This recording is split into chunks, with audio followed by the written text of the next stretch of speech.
¿Qué tal? ¿Cómo les va? Bienvenidos a nuestro habitual programa Manos a la Biblia. Ya sabe usted que puede bajar el programa a su computadora o a su teléfono móvil desde nuestro canal de YouTube, Santuario Espacio Río Blanco, o también desde el canal de ABP Jujuy, Animación Bíblica de la Pastoral Jujuy. Entre allí va a encontrar nuestros programas y un montón de material también para su aprovechamiento espiritual. Después de haber celebrado las fiestas de Pentecostés, Santísima Trinidad, de Corpus Christi, retomamos el tiempo durante el año, es decir, el tiempo, diríamos, ordinario de la liturgia, en el cual nos toca leer de manera continuada, ordenada, el Evangelio de San Mateo. Una palabrita sobre el Evangelio de San Mateo, porque para interpretarlo es importante tener algunos datos del Evangelio. El Evangelio de San Mateo es el más extenso de los 4 evangelios. Evangelio escrito alrededor de los años 80, 85 de nuestra era. Un evangelio escrito por un judío, Mateo, que describe a judeo-cristianos, es decir, a comunidades cristianas provenientes del judaísmo y que están en Palestina, en Siria, es decir, cristianos que siendo judíos ya transitan por otro camino opuesto, distinto del camino de la sinagoga. Es decir, los cristianos al principio seguían yendo a la sinagoga, seguían yendo al templo, pero poco a poco esto de vivir la fe cristiana fue como separando las aguas. Los judíos, después de la destrucción del templo de Jerusalén en el año 70, de la mano de los fariseos, instalaron con mucha fuerza la sinagoga. Ya no había templo, entonces lo que tenía mucha más fuerza era la sinagoga, es decir, el lugar en donde se reunían los sábados para leer la Torá y para cantar los salmos. Y los cristianos se separaron de la sinagoga y comenzaron a reunirse los domingos para la celebración de la Cena del Señor en alguna casa, no había templos. Esto produjo ciertos encontronazos que lo vemos reflejado en el Evangelio de San Mateo entre los cristianos y los judíos, sobre todo fariseos. San Mateo, que escribe a judeo-cristianos, utiliza algo así como un modelo judío para escribir el Evangelio. Los judíos tienen como libro principal, ¿no?, como la Biblia, la Torá, que son fundamentalmente los 5 primeros libros de la Biblia, el Pentateuco. Estos 5 libros constituyen como el eje de la espiritualidad judía. San Mateo toma este número 5 para estructurar su evangelio también con 5 discursos de Jesús, que son como los nuevos 5 libros que hay que tener en cuenta. Entonces, San Mateo coloca a lo largo de su evangelio 5 grandes discursos de Jesús. Capítulo 5, el Sermón de la Montaña. Capítulo 10, que vamos a leer hoy, el Sermón de la Misión. Capítulo 13, el Sermón de las Parábolas. Capítulo 18, el sermón del libro, diríamos, o el discurso de la comunidad. Y el capítulo 24 y 25, que es el discurso escatológico. Entonces, esos 5 grandes discursos conforman como la estructura, ¿no?, del Evangelio de San Mateo. Entre un discurso y otro, San Mateo coloca los hechos, diríamos, de Jesús, lo que Jesús va realizando. Por ejemplo, el primer gran discurso es el capítulo 5, que se extiende en el 6, en el 7, y si usted se fija, en el capítulo 8 hay signos, milagros, de Jesús. Por ejemplo, la curación de un leproso, después la curación del siervo del centurión en Cafarnaún, la curación de otros enfermos, ¿no? Es decir, discurso, signos, hechos de Jesús, llamados, ¿no?, congregación de discípulos, otro discurso, y así se va armando el Evangelio de San Mateo, que como está dirigido principalmente a judíos cristianos, tiene mucha referencia al Antiguo Testamento, porque son gente que conoce el Antiguo Testamento.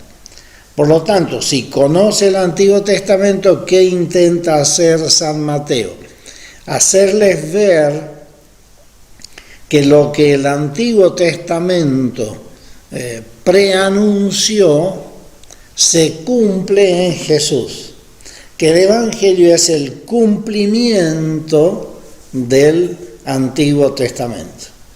Por eso en San Mateo vamos a encontrar muchas veces, como dice la Escritura, según la Escritura, como dijo el profeta, para que se cumpliera lo dicho por el profeta, y frases parecidas.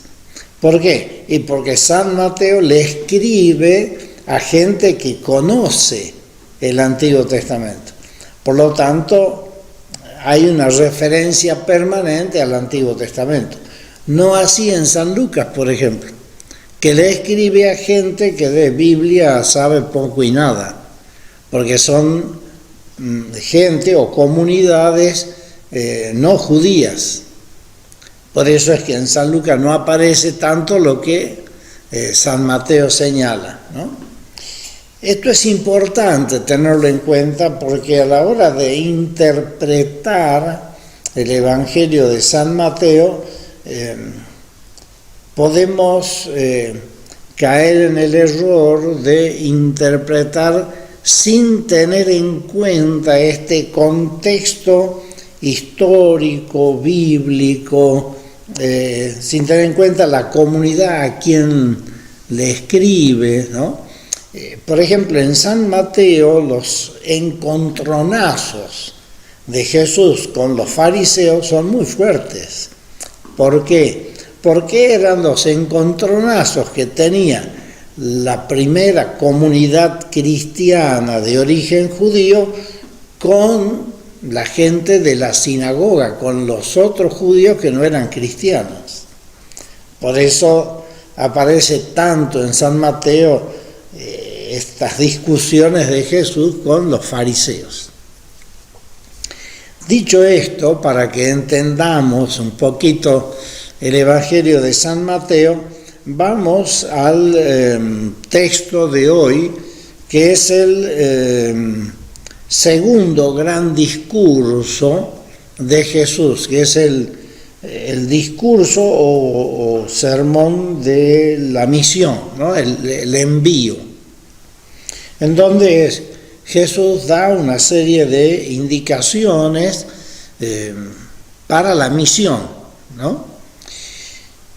Después de todo el discurso del Sermón de la Montaña, decíamos que empieza en el capítulo 5 y termina en el capítulo 7, después de narrar algunos de los signos, ¿no?, que Jesús hizo, San Mateo dice en capítulo 9, versículos 35, Jesús recorría todos los pueblos y aldeas enseñando en las sinagogas, proclamando la buena noticia del reino, curando las enfermedades y dolencias, como un resumen. Y ahí arranca, fin del capítulo 9 y comienzo del capítulo 10, el Evangelio que hoy nos toca comentar. Versículo 36, 9:36. Después iremos al capítulo 10. Arrancamos al final del capítulo 9, que es el que da el contexto del discurso propiamente de la misión.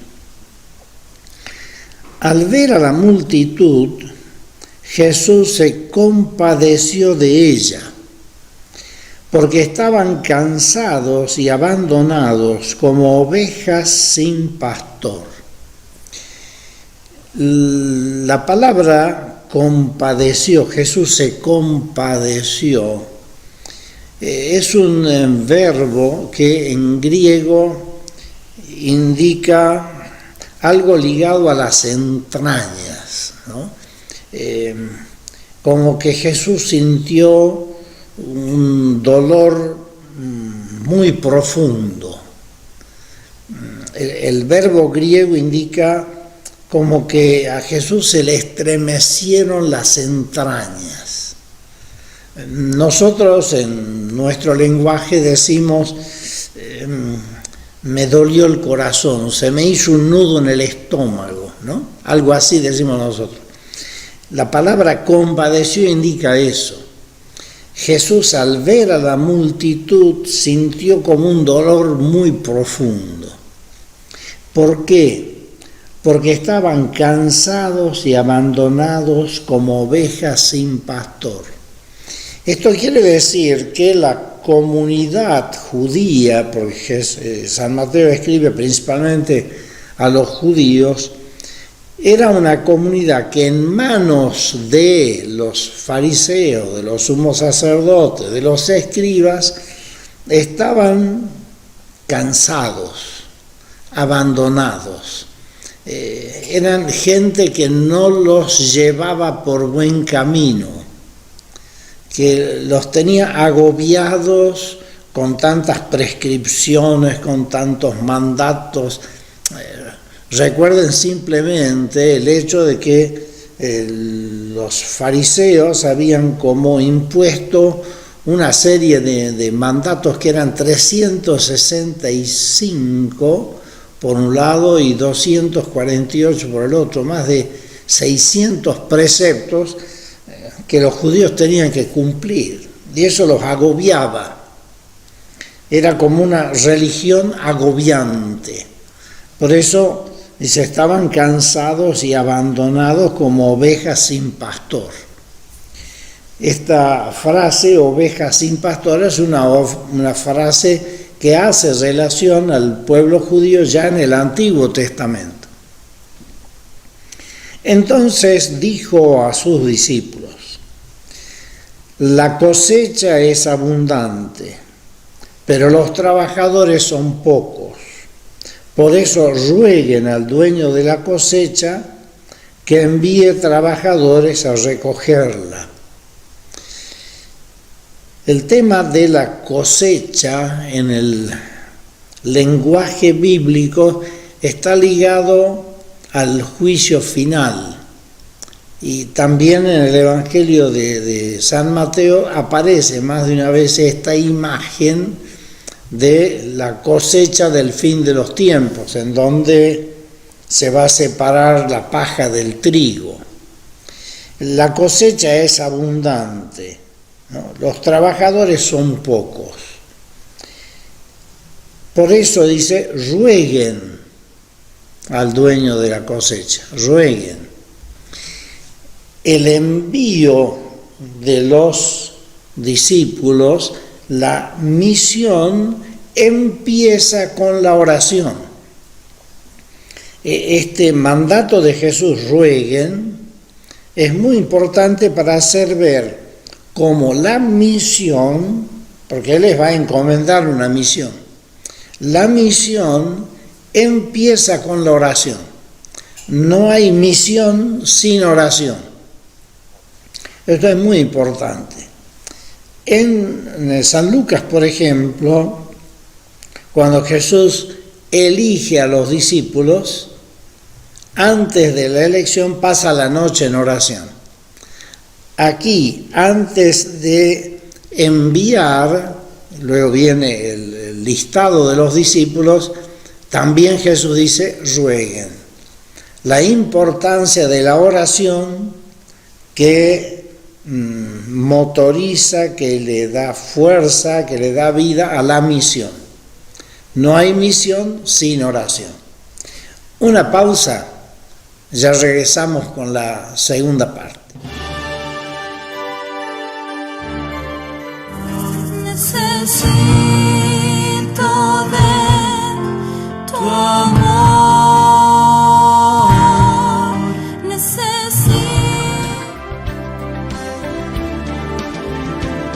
Bien, estamos de vuelta con esto que es Manos a la Biblia.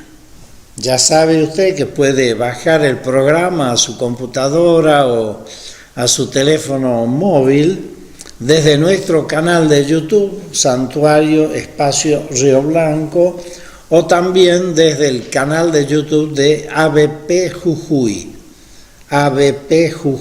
el canal de la animación bíblica de la pastoral.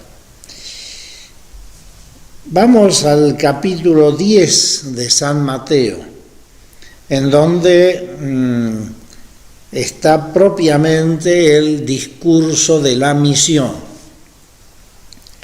Habíamos quedado en que Jesús dice, rueguen al dueño de la cosecha que envíe trabajadores. Y ahora Él elige, diríamos, a esos trabajadores. Jesús llamó a sus 12 discípulos. Fíjese que dice discípulos, porque después en el versículo 2, esos discípulos van a llevar el nombre de apóstoles. ¿Qué quiere decir esto? Que antes de ser enviado hay que ser discípulo. Primero discípulos, después apóstoles. Apóstol quiere decir enviado. Viene del griego apostello, que quiere decir enviar. Los apóstoles son los enviados. Pero antes de ser enviados, repito, tienen que ser discípulos. Si no, no pueden ser enviados. Jesús llamó a sus 12 discípulos y les dio autoridad. Fíjense, ¿para qué les da autoridad? Jesús le da a sus discípulos autoridad, exusía, poder, para expulsar espíritus impuros y sanar toda enfermedad y dolencia. Expulsar espíritus impuros y sanar. ¿Qué significa esto? ¿Cuáles son los espíritus impuros? Espíritus impuros son las ideologías, aquello que se nos mete en el alma, se nos mete en el corazón y nos perturba la vida. No nos permite mirar con claridad la vida. Espíritus impuros. No quiere decir que Jesús les da poder simplemente para sacar el diablo de adentro. Esto es mucho más profundo. El espíritu impuro es esa forma, diría el Papa Francisco, mundana de vivir la vida. Y los discípulos tienen el poder para sacar eso del medio, ¿no? Y sanar toda enfermedad y dolencia, es decir, sanar los dolores más profundos de la vida de los hombres. Y a continuación da los nombres, pero ya coloca la palabra apóstoles. Estos son los nombres de los 12 apóstoles. Y viene una lista que está en todos los evangelios. En las listas siempre figura primero Pedro y al último Judas Iscariote. Siempre, en todas las listas. Estos son los nombres. Primero Simón, llamado Pedro, y su hermano Andrés. Y luego, fíjese que viene algo así como el listado de duplas, ¿no? Santiago, el hijo de Zebedeo, y su hermano Juan, Felipe y Bartolomé, Tomás y Mateo, el cobrador de impuestos, Santiago, el hijo de Alfeo, y Tadeo, Simón el cananeo y Judas Iscariote, que lo entregó. ¿Por qué San Mateo hace el listado con este de a dos? Y porque Jesús los envía de a dos, vayan de dos en dos. ¿Y por qué 12? Porque Jesús funda la comunidad de los apóstoles como el nuevo Israel. Así como Israel está fundado sobre las 12 tribus, el nuevo Israel también tiene 12 apóstoles. Por eso en el libro de los Hechos de los Apóstoles se nos dice en el primer capítulo que había que completar el número de 12 porque había quedado un lugar vacante por la traición y la muerte de Judas Iscariote.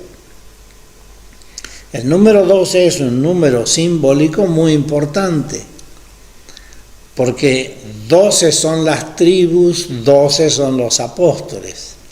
El nuevo pueblo de Dios prolonga en el tiempo ese amor de Dios por su pueblo que empezó con las 12 tribus de Israel. Jesús envió a los 12 con estas instrucciones. Versículo 5 estamos leyendo. No vayan a lugares de paganos, ni entren en pueblos de samaritanos, sino diríjanse más bien a las ovejas perdidas del pueblo de Israel. La prioridad la tiene el pueblo de Israel, pero es nada más que prioridad, porque después, en el capítulo 28, al final del Evangelio de San Mateo, Jesús va a decir, vayan a todo el mundo, vayan a todas las gentes. Todos los demás, todas las gentes, no se opone a este primer envío a las ovejas perdidas del pueblo de Israel. Fíjese que hemos leído que estaban como ovejas sin pastor. Entonces Jesús, ¿a dónde los envía? A estas ovejas sin pastor, que son el pueblo judío en primer lugar. Por eso dice, no vayan a lugares de paganos, es decir, a localidades en donde hay gente que no es judía, ni entren en pueblos de samaritanos. Los samaritanos eran considerados también como paganos por los judíos. Sin embargo, a lo largo del Evangelio, Jesús hace signos y milagros con gente no judía. Es decir, esta apertura hacia los pueblos del mundo, Jesús la va haciendo de a poquito. Primero los judíos, pero después poco a poco se va ampliando la mirada. Vayan y anuncien, versículo 7, vayan y anuncien que está llegando el reino de los cielos. ¿Qué tienen que hacer los apóstoles? Anunciar la llegada del reino. Está llegando el reino. ¿Y qué es el reino? Es el amor de Dios que se hace presente. Dios reina en el corazón de los hombres por su amor. Dios es el que ampara a los hombres con su amor, con su misericordia. Entonces, anuncien que está llegando, que ya está presente, que no hay que seguir esperando. Y después, fíjense lo que Jesús manda, ¿no?, a los apóstoles.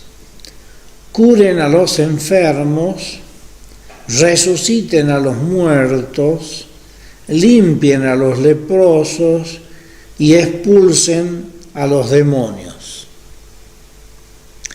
Curen enfermos. ¿Cuánta gente enferma? No solamente del cuerpo, sobre todo del alma, del corazón, que hay que curar, que hay que sanar. Resuciten a los muertos. ¿Cuánta gente que vive como muerto? Son cadáveres ambulantes. Gente que no tiene sentido de la vida, que viven vacíos, que viven sin vida, que viven mal. Resuciten a los muertos. Hagan que esos corazones endurecidos, vacíos, cobren vida. Limpien a los leprosos. ¿Cuánta gente llena de vicios, de malas costumbres, metidos en la droga, en la corrupción, en tanta cosa que mancha el corazón? Curen a los leprosos, expulsen a los demonios, es decir, saquen del corazón de la gente tanta mala onda, tanto mal espíritu, tanta ideología perversa, cosas que demonizan la vida. Realmente hay situaciones que son diabólicas. Lo vemos todos los días en la televisión, en los medios de comunicación, crímenes horrendos, cosas realmente espantosas que están sucediendo en el mundo y en nuestra patria. Jesús dice, expulsen a los demonios.